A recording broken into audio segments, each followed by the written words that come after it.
Opo, wala akong dalang mga greens ngayon. Kasi na-late na ako nagsimba.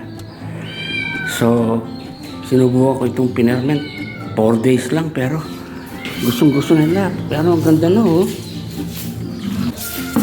Amoy buro na talaga. 4 days lang. Ayan no. Ihalo natin.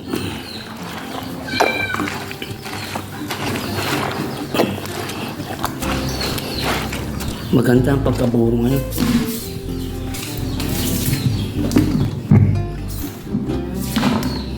Oh, maganda. Basta mahalo siya.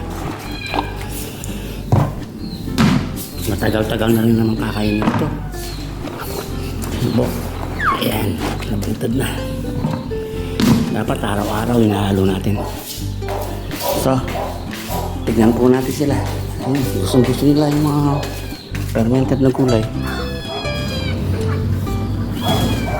Siguro kung marami yung mga fermented kong gulay, kahit wala ng greens, mas maigi yung fermented.